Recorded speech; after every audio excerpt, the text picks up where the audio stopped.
নমস্কার, ঠাকুরদা Maiti dragon fruit ফার্মের পক্ষ থেকে স্বাগত। আজকে যে ভিডিওটা করছি, অনেকে বলছেন দাদা অনেকদিন ভিডিও ছাড়েননি, বৃষ্টির সময় আমরা গাছকে এই ফাঙ্গাস থেকে কি করে আটকাবো। দেখুন, ফাঙ্গাস এই গাছের হচ্ছে মূল রোগ।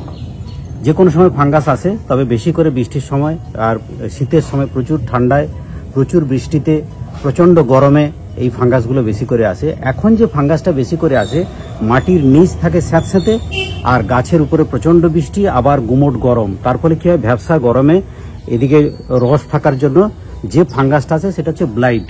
আপনারা জানেন একটা রোগ হয়, ফলগুলো যেন পুড়ে যাওয়ার মতো হয়। আমার বাগানে যদি এগারটা থাকে, আমারও এসেছিল, আমি ওটা ক্লিয়ার করে ফেলেছি। তো আমি ক্লিয়ার করলাম কি করে, ওটাকে ভালো করলাম কি করে, সেটাই আপনাদের দেখাবো। এখন সবচেয়ে যে বড় সমস্যা সেটা হচ্ছে এই রোগ। এটা হচ্ছে একটা ভাইরাস। এই ছত্রাকগুলো কি হয়, যেখানে লাগছে ওখান থেকে পিঁপড়ে বা পোকা মাকড় কি করছে, এক জায়গা থেকে অন্য জায়গায় নিয়ে গিয়ে গাছগুলোকে এফেক্টেড করছে, অর্থাৎ ভাইরাসটাকে এক জায়গা থেকে অন্য জায়গায় নিয়ে যাচ্ছে। এর শুরু থেকে গাছে প্রথম কি দেখা দেবে, গাছে একটা ফুটো ফুটো তামাটের দাগ, ছোট্ট ছোট্ট হলুদ দাগ দেখা যাবে। দেখুন, আপনাদের দেখাই, এই গাছটাকে দেখাই। দেখুন, এই গাছটাকে লক্ষ্য করুন, এটা ক্লোজ করে দেখা। দেখুন, এই ধরনের ছোট্ট ছোট্ট হলুদ, ভেতরে একটু তামাটে কালার, এই ধরনের রোগটা দেখা দেবে। তারপরে ওখান থেকে আস্তে আস্তে দেখবেন যে ওই যে ফলগুলো আছে না, একটা ফল অন্তত যদি আমি দেখাতে পারি, আপনাদের দেখাই। সেরকম ফল আমি কোথাও একটা দেখেছিলাম, আপনাদের দেখালে সুবিধা হবে। ফলটাকে একদম পুড়ে দেয়। এই দেখুন, এসে গেছি সেই ধরনের ফল, একটা পেয়েছি ফল বাগানে। দেখুন, ওখানে যেমন গাছটায় দাগটা দেখিয়েছিলাম, ঠিক একই রকম দেখুন একটা হলুদ দাগ এসছে। এই হলুদ দাগ হতে হতে দেখুন এই পাঁপড়িটা এটাতেও এসছে, দিয়ে এগুলো পুড়তে শুরু করবে, যেন পুড়ে গেছে। তারপরে ঠিক এইরকম আকার ধারণ করবে। আমি একটা ফল পেয়েছি, অনেকগুলো ফলে কিন্তু ধরেছিল, আমারটা ক্লিয়ার হয়ে গেছে। ক্লিয়ার করলাম কি করে দেখাবো। দেখুন, যেন পুড়ে যাচ্ছে। দেখুন, আপনাদের নিশ্চয়ই কারো না কারোর বাগানে এরকম হচ্ছে, আপনাদের অনেকের হচ্ছে, কারণ আমাকে ছবি পাঠাচ্ছেন, একদম ফলগুলো পুড়ে ফেটে যাচ্ছে, বাজে দেখাচ্ছে। না মার্কেটে ওটা নেবে, না আপনাকে খেতেও ভালো লাগবে না, ওটা দেখতে এত বাজে হয়ে যাচ্ছে, ওটা খাওয়াও যাবে না। আমার সেরকম যদিও হয়নি, অনেকটা ওকে কন্ট্রোলে নিয়ে চলে এসেছি। তো কিভাবে করলাম এটা, হলে আপনাকে কি করতে হবে, ফাঙ্গিসাইডের সঙ্গে অ্যান্টিবায়োটিক ইউজ করতে হবে। অ্যান্টিবায়োটিক আবার কি, আমরা যেমন মানুষের যেমন অ্যান্টিবায়োটিক আছে, তেমনি গাছেরও অ্যান্টিবায়োটিক আছে। যারা চাষ করেন তারা সবাই জানেন, কিন্তু জানেন না তাদের জন্য আমি বলছি, যারা এখনো পর্যন্ত এই অ্যান্টিবায়োটিক সম্পর্কে জানেননি। এটা দিলে কি হবে, গাছের যে ইনফেকশনগুলো হচ্ছে ওটাকে তাড়াতাড়ি শুকনো করে দেবে, গাছটাকে রিকভারি করে আবার ঠিক অবস্থায় ফিরিয়ে আনবে। দেখুন, এই গাছগুলোতে আমি মেরেছিলাম, দেখুন এই যে হলুদ হলুদ দাগ হয়েছিল, পরপর আবার সবুজ হয়ে যাচ্ছে, দিয়ে এই জায়গাটা শুকনো হয়ে যাচ্ছে, ওটা স্প্রে করার ফলে। কি কি স্প্রে করেছিলাম চলুন আমি দেখাচ্ছি।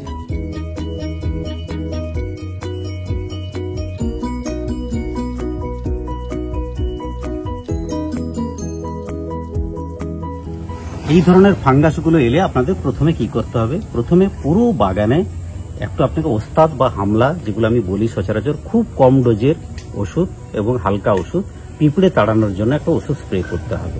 সেটা পার লিটার জলে 1 থেকে 1.5 ml দেবেন। পার লিটার জলে 1 থেকে 1.5 ml ওস্তাদ বা হামলা, বা যারা নিম অয়েল ব্যবহার করেন, মানে পিঁপড়েটাকে যাতে গাছে না আসে সেটা লক্ষ্য করতে হবে। কারণ কি, আপনার যেখানে ফাঙ্গাস লেগেছে সেখান থেকে পিঁপড়ে কি করে, ওই ফাঙ্গাসটাকে আর একটা গাছে গিয়ে কামড় দেয়, দিলে ওখান থেকে ওখানে ওটা ছড়িয়ে পড়ে। তার জন্য প্রথমে ওই পিঁপড়ে মারার যে কোনো ওষুধ স্প্রে করতে হবে। তারপরে কি করবেন, যে জায়গা ক্ষত ধরে গেছে, অর্থাৎ যে ফলটাকে আপনার পুড়ে দিয়েছে বা বেশি ফাঙ্গাস এসে গেছে, এটা কি হয়, আমরা বাগানে নজর না দিতে পারলে, একটু দেরি হয়ে গেলে, বা নজর দিচ্ছি কিন্তু বৃষ্টির জন্য আমরা যদি পরিচর্যা করতে না পারি, ওষুধ যদি আমরা প্রয়োগ করতে না পারি, তখনই কি হয়, ওই ছত্রাকগুলো পরপর ছড়িয়ে পড়ে। তার জন্য কি করতে হবে, যে অংশগুলো আমার নষ্ট হয়ে গেছে ওই জায়গাগুলোকে কেটে ফেলে দিতে হবে, ফলটাকেও ফেলে দিতে হবে, বাগান থেকে দূরে ফেলতে হবে। আর কি করতে হবে না, যে ফলটা আপনার এফেক্টেড হয়েছে, ধরুন এই ফলটা আমার ততটা হয়নি, যদি বেশি পুড়ে গিয়ে থাকে, ফলটাকে একদম কাটবেন, দূরে ফেলে দেবেন, কারণ ফল আবার আসবে। কিন্তু এই রোগটা যদি ছড়িয়ে পড়ে তাহলে কিন্তু বাগানটাকে নষ্ট করে দিতে পারে, বাগান একদম শেষ করে দিতে পারে। অনেকের বাগান এরকম শেষ হয়ে গেছে। তার জন্য কি করবেন, ওই অংশগুলো কেটে ফেলে দেবেন।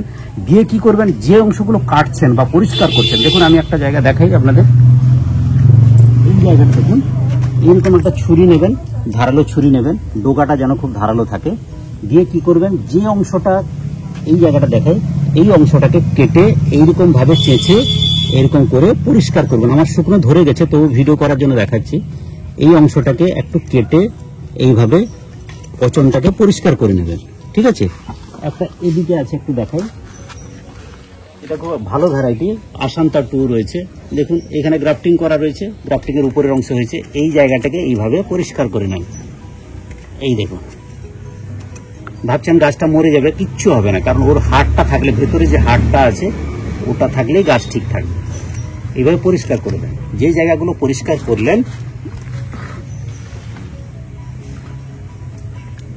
এরকম বাটিতে কি করবেন, কপার অক্সিক্লোরাইড, এই দেখুন কপার অক্সিক্লোরাইড গ্রুপের যে কোনো ফাঙ্গিসাইড নেবেন, দেখছেন।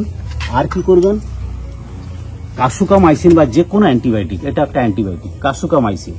কি করেছি, এই বাটিতে কপার অক্সিক্লোরাইডের সঙ্গে কাসুকামাইসিন একটু মিশিয়ে জল দিয়ে একটা পেস্ট তৈরি করেছি। দেখুন এই পেস্টটা কি করবেন, এই জায়গায় এরকম একটা তুলি, এটাতে আমি পলিনেশন করি, এই তুলিটাই বাড়িতে পেয়েছি, পলিনেশন করার জন্য একদম সফট তুলি দিয়ে এইভাবে লাগিয়ে দেন।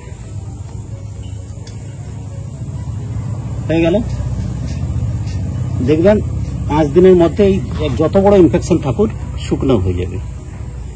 আর ফলে আর গাছে কিভাবে করবেন সেটাও বলে দিচ্ছি। এখানেও দেখুন এটা করেছিলাম, ঠিক এরকম পেস্ট করে এই জায়গাগুলোতে লাগিয়ে দেন, দিয়ে এটাতেও এইভাবে যে জায়গাগুলো একটু এফেক্টেড হয়েছে এইভাবে লাগিয়ে দেন। দেখবেন 5-7 দিনের মধ্যে এগুলো একদম পরিষ্কার হয়ে যাবে। এবারে যেটা আপনাদের করতে হবে বাগানে, এটা তো আপনারা রিপেয়ার করার জন্য যে জায়গাগুলো পচেছে ওই জায়গাগুলো পরিষ্কার করে দিলেন। এবারে যেটা করতে হবে, পুরো বাগানে আপনাকে স্প্রে করতে হবে। কি ডোজে দেবেন, কি দেবেন, প্রথম হচ্ছে যে কোনো কোম্পানির, এটা টাটা কোম্পানির ব্লাইটক্স, ঠিক আছে। এই দেখুন ব্লাইটক্স, এটা যদি পেয়ে যান ভালো, যদি না পান কপার অক্সিক্লোরাইডের উপরে যে কোনো ফাঙ্গিসাইড নেবেন। আর কি নেবেন, এটা আমি কাসুকামাইসিন ব্যবহার করছি, আপনারা প্ল্যান্টোমাইসিন ব্যবহার করতে পারেন, স্ট্রেপ্টোসাইক্লিন ব্যবহার করতে পারেন, যেটা পাবেন। নাহলে কাসুকামাইসিন যদি পান সেটাও স্প্রে করবেন। পরিমাণ কত, এটা দেবেন পার লিটার জলে, মনে রাখবেন পার লিটার জলে এটা 1.5 ml দেবেন। দেওয়া হয় কিন্তু 1 ml, যেহেতু আপনার ইনফেকশনটা বেড়ে গেছে তার জন্য এটা 1.5 ml দেবেন পার লিটার জলে। আর ব্লাইটক্স দেবেন 2 থেকে 2.5 গ্রাম, এটা সাধারণত 1.5 গ্রাম দিলেই হয়ে যায়, 2 গ্রাম দিলে হয়ে যায়, কিন্তু তখন আপনারা কি করবেন 2 থেকে 2.5 গ্রাম দেবেন। ডোজ এটা হলো, এটা মিশিয়ে স্প্রে করবেন। কিভাবে করবেন, সকালবেলা এবং সন্ধ্যাবেলা স্প্রে করবেন। আর যখনই স্প্রে করবেন, যেদিন স্প্রে করবেন তার 3 দিন পরে আবার করবেন।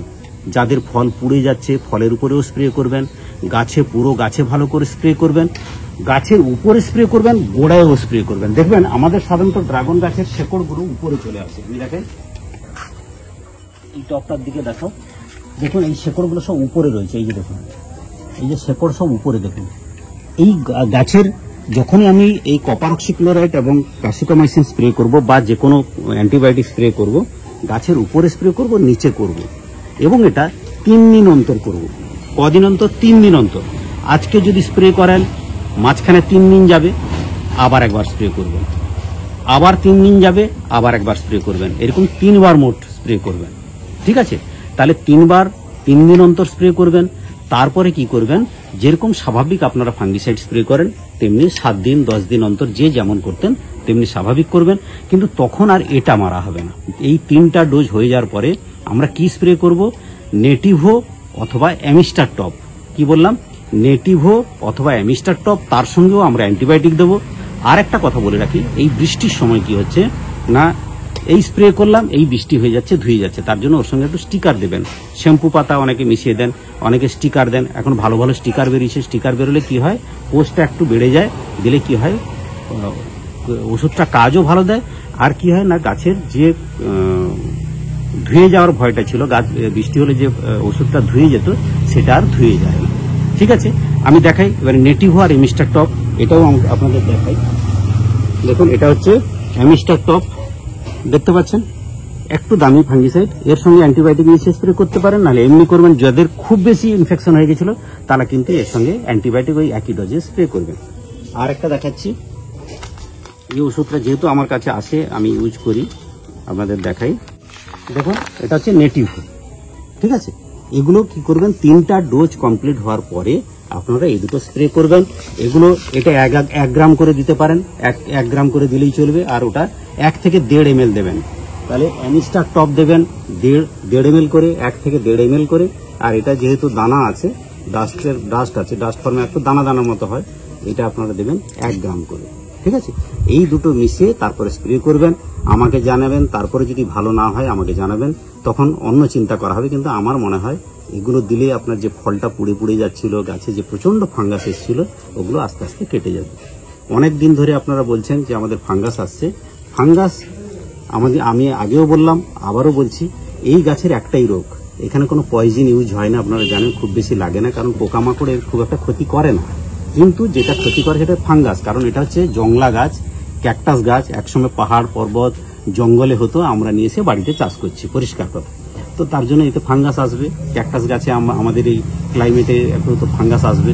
তো তাকে একটু প্রতিরোধ করতে হবে। তার মানে এই নয় ফাঙ্গাস এসছে মানে গাছ কেটে দেবো, ওরে বাবা কি হবে না হবে, গাছগুলো সব ফেলে দিতে হবে, একদম না। এই ফাঙ্গাস যদি আপনি টাইম টু টাইম 10 দিন অন্তর যদি ফাঙ্গিসাইড স্প্রে করেন, বিশেষ করে বর্ষার সময়, শীতের সময় আর প্রচন্ড গরমে যদি টাইম টু টাইম স্প্রে করেন, তাহলে আমার মনে হয় না যে আপনার এই ধরনের ফাঙ্গাসটা পরপর বেড়ে যাবে। ঠিক আছে, একদম ভিডিও বড় করব না, অনেকদিন পরে এখানে করলাম। আমার যে আগে যে ট্রালি সিস্টেমে যে বাগান ছিল, সব ঝড়ে নষ্ট হয়ে গেছে। কি সুন্দর ছোট টবে আমার ফল হতো, আপনারা অনেকে দেখেছিলেন। এখন পুরো চেঞ্জ করছি, দেখুন এখন সব এরকম ড্রামে সেট করছি, খুব ভালো ভালো ভ্যারাইটি লাগাচ্ছি। এটা তো আসান্তা 5 যেটা হাত দিলাম। এরপরে রয়েছে ওটা রয়েছে, এটা যতদূর সম্ভব রেনবো রয়েছে, সরি এটা রয়েছে নিভাবো, এটা রয়েছে কালোরা গোল্ড।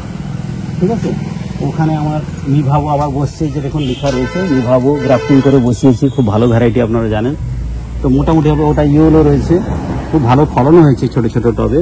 ইয়েলো ফলটা দেখাই, একটু দেখাচ্ছি যখন। এটা একটু ভায়োলেট, খুব সুন্দর একটা ভ্যারাইটি, কাঁটাগুলো খুব শার্প হয়, লম্বা টাইপের হয়। এটা হচ্ছে ভায়োলেট, একটু ক্লোজ করে দেখা, এটা হচ্ছে ভায়োলেট। ঠিক আছে, এদিকে দেখাই ইয়েলো, দেখুন ড্রামে এত হয়েছে। এটা তো অনেক পরে করছি, আগে আরো প্রচুর হয়েছিল। এটা হচ্ছে ইয়েলো। ঠিক আছে, ইসরায়েল ইয়েলো, খুব ভালো ভ্যারাইটি। আপনারা দেখেন, বাগানটা দেখালাম বলে দেখালাম, কিন্তু এটা উদ্দেশ্য নয়। উদ্দেশ্য হচ্ছে আপনারা এই সময় এই পরিচর্যাটা করবেন। যাদের ফল পুড়ে যাচ্ছে, ফল নষ্ট হয়ে যাচ্ছে, ফাঙ্গাস গাছে লাগছে, তারা এইটুকু পরিচর্যা করলেই কিন্তু আপনার আস্তে আস্তে ঠিক হয়ে যাবে। আমার বাগানে এসে গেছিল ওই রোগটা, কিন্তু আমি পুরোপুরি কমপ্লিট করে দিয়েছি। মানে ওই ধরনের পোড়া ফুল আর ফল দেখতেই পাচ্ছি না, নাহলে আপনাদের দেখাতাম। দেখুন এগুলো দেখুন, এগুলো শুকনো ধরে গেছে, কিন্তু ধরে গেছিল। এগুলো কি করতে হবে, এখান থেকে কেটে দেবেন, একদম এখান থেকে কাটবেন, দূরে ফেলবেন। অনেক ডাল পাওয়া যাবে, ফল হবে, ফুল হবে, কিন্তু এগুলোতে যত কাটবেন তত ভালো। ঠিক আছে, একদম ভিডিও বাড়াবো না, মোটামুটি বুঝে নিয়েছেন বর্ষাকালীন পরিচর্যা। আর এই ফাঙ্গিসাইডকে আপনারা তাড়ানোর জন্য এই কাজগুলো করে ফেলুন। যাদের ফাঙ্গাস এসছে, যাদের আসেনি তারা নর্মাল ফাঙ্গিসাইড, এমনি সাব পাউডার ব্যবহার করবেন, মাঝে মধ্যে অ্যান্টিবায়োটিক দেবেন, তাতেই আপনাদের ভালো হবে। যারা এতক্ষণ ভিডিও দেখলেন তাদের অসংখ্য ধন্যবাদ।